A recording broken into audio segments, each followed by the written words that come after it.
we make sure that this kind of sad story never repeats itself again? You all need to hear this, because if you understand the reasons to why this happened, anytime you notice something similar, you want to do something. This is about an 8-year-old boy who was tortured for months, in a home where people kept visiting, in a school where teachers kept reporting, in a system where authorities were supposed to have saved him. And somehow, no one could stop what happened. This victim didn't stay silent. He didn't hide the pain. In fact, he tried to tell people more than once. So the real question isn't just, what happened to Gabriel Fernandez? It's this: how do so many people see the signs and still do nothing? Before we get into this, if you're interested in the psychology behind real crime cases like this, consider subscribing to the channel, because stories like this let you recognize criminal patterns, which will help you protect yourself and loved ones. This is the story of Gabriel Fernandez. He was born on February 20th, 2005, just a child, soft-spoken and reserved. The kind of kid who should have been worrying about school, friends, and cartoons, not about survival. But Gabriel's life was never simple. Shortly after he was born, his mother, Pearl Fernandez, left him at the hospital, 3 days old and already abandoned. From there, Gabriel was passed into the care of relatives. First, his great-uncle, Michael Carranza, and his partner. Later, he moved in with his grandparents. It wasn't a perfect life, but at that time, it was still stable. After all, he had people around him, a routine, a sense of normal, something every child needs. And for years, that's how his life continued, until 2012. That's when everything changed. In September 2012, Gabriel was taken back by his mother, Pearl Fernandez, a woman many family members already had concerns about. There were past signs of neglect, warnings that something wasn't right about her, but those warnings didn't stop what came next, because Pearl wasn't alone. Living with her was her boyfriend, Isauro Aguirre. From the outside, at first, nothing looked unusual. Just another family, another home, another child returning to his parent. But inside that house was where Gabriel's reality became something else entirely. At school, small things started to feel off. Not obvious at first, just enough to make someone pause. His teacher, Jennifer Garcia, noticed it. Gabriel began asking strange questions. One day, he asked about being whipped. That's not a normal question for a first grader, not even close. So Jennifer Garcia did what any responsible adult should do. She reported it. She reports to the Child Welfare Hotline, and in that moment, there was still time to help him. But that call wouldn't be enough. Weeks passed, then months, and the signs didn't stop. They got worse. Gabriel started coming to school with visible injuries, bruises, marks, changes in behavior. He became quieter, more withdrawn, like something inside him was slowly shutting down. And Jennifer Garcia didn't ignore it. She kept calling again and again and again. Each time, she was told the same thing: a social worker will investigate. On paper, everything was being handled, but in reality, nothing was changing. Inside Gabriel's home, the situation was escalating, not in one moment, but over time, slowly, deliberately. Gabriel wasn't just being punished, he was being controlled, broken down. The abuse became a pattern, repeated, routine. He was physically hurt, burned, shot with a BB gun, forced to eat things no human should ever be made to consume, sometimes forced to eat his own vomit. The physical pain was only part of it. There was psychological control too. Isolation, humiliation, fear. He was sometimes bound, confined, forced into situations meant to degrade him, to strip away his identity. And according to those inside the home, this wasn't done in silence. Fernandez's siblings reported that the couple often laughed while inflicting the abuse, as if what was happening was entertainment. If we look deep into this, we would realize that this isn't just cruelty. This is something deeper, something more disturbing. Abuse like this doesn't come out of nowhere. It grows from beliefs, from trauma, from a need for control, from anger that gets redirected onto someone weaker. And in this case, there was one detail that would later shock investigators. Prosecutors revealed that Isauro Aguirre believed something about Gabriel, a belief that may have fueled the abuse, a belief that turned cruelty into something even more targeted. But that truth would only come out later. Meanwhile, the system was still involved. Technically, a social worker had been assigned to Gabriel's case. There were visits to the home, reports were filed, boxes were checked. But something critical was missing. No full medical exams were done, no deep investigation into the injuries, and most importantly, Gabriel himself was never properly interviewed. Think about that. A child shows up with injuries. A teacher reports abuse multiple times. Authorities are notified again and again, and yet no one sits down with the child and asks him directly, "What's happening to you?" Instead, they spoke to his mother, the very person that engaged in the abuse, and they left without giving the child the opportunity to talk. Every layer that was supposed to protect him failed. The school saw the signs. They reported them. The system received the reports.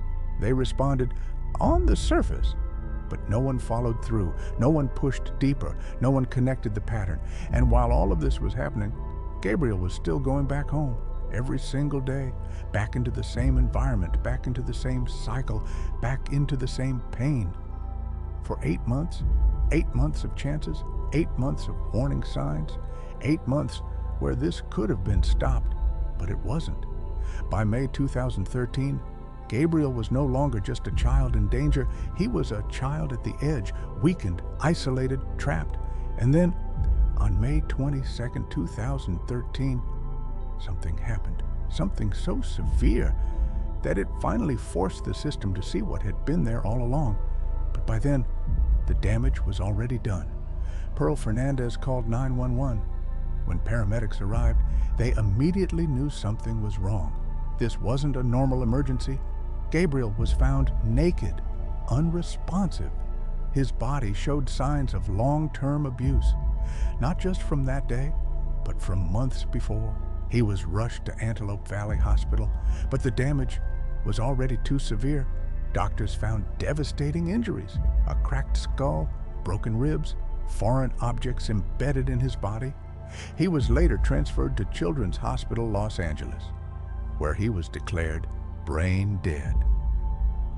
2 days later, on May 24th, 2013, Gabriel Fernandez died.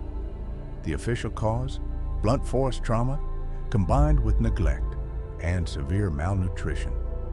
An 8-year-old boy who had been asking for help was now gone. Now comes the hardest question. Why? How does a mother reach this point? Gabriel Fernandez's past reveals a pattern of trauma. Her father was often in prison. She claimed her mother was abusive. By the age of 9, she was already using drugs. By 11, she had run away from home. Her life included reports of extreme trauma, violence, abuse, exploitation. Later, she was diagnosed with multiple mental health conditions, including depression, post-traumatic stress, and possible personality disorder traits. A cognitive test even showed her comprehension level was similar to that of a young child. A clinical psychologist said she struggled to control her emotions, that she couldn't properly guide her own behavior. But here's the critical point. Trauma explains behavior. It does not excuse it, because many people experience trauma and do not become abusers. So what happened here?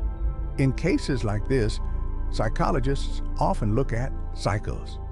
Unresolved pain turned outward, control used as a coping mechanism. But Pearl wasn't doing this evil act alone. Also, his boyfriend, Isauro Aguirre, was engaged in this unhuman act. Isauro Aguirre presents a different kind of question. On the surface, he didn't fit the profile. He worked at a retirement home, caring for elderly residents, changing diapers, helping vulnerable people. Co-workers described him as kind, gentle, even compassionate. They called him Shaggy. That's the contradiction.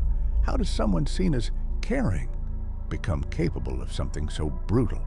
One possible answer is compartmentalization, the ability to separate identities, to behave one way in public and another in private. Another factor is influence. Aguirre entered Gabriel's life through Pearl, and over time, the abuse became shared, reinforced, normalized within that environment. And then there's motive. Prosecutors stated that Aguirre believed Gabriel was gay. That belief may have triggered targeted abuse, not just punishment, but hostility, projection. In psychology, this can reflect internal conflict, fear, or deeply ingrained bias. Whatever the cause, the result was the same: repeated, escalating violence with no empathy. But here's the part that turns this from tragedy into outrage. All what happened was obvious to majority. Gabriel's teacher reported concerns multiple times. She saw the injuries. She heard his questions. She acted. A social worker was assigned. There were home visits. There were official records, and yet no one removed him from that house. No full medical check was done.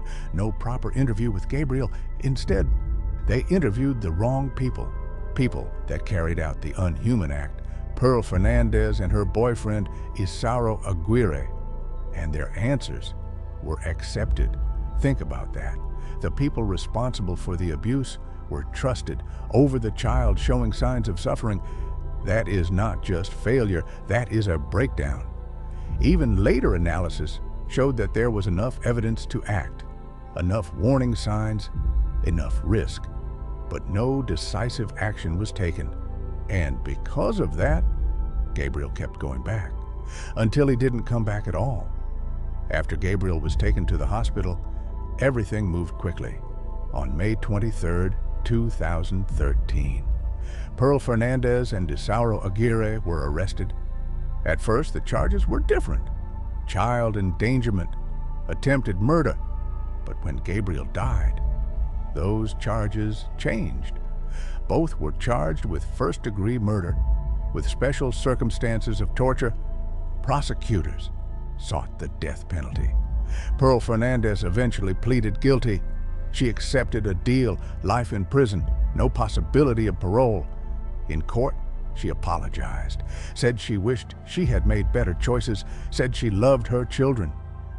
But for many, those words came too late. Isauro Aguirre took a different path. He had pleaded not guilty. During the trial, the full extent of the abuse was revealed. Prosecutors described him as pure evil, arguing that even the death penalty could not match what Gabriel went through. The defense painted a different picture: a man who had once been kind, who had never committed a crime before. But the jury saw the evidence. In November 2017, they found him guilty, and in December, he was sentenced to death. Although, due to a statewide moratorium, his execution has not been carried out. There was another layer to this case: the social workers. They were charged, accused of neglect, of failing to protect Gabriel, but in 2020, those charges were dismissed. The court ruled that their failure did not meet the standard for criminal liability, even though the outcome remained the same. Gabriel was not saved. This case leaves behind more than grief. It leaves questions. How many warning signs does it take before action is taken? How many reports before someone steps in? How many chances does a system get?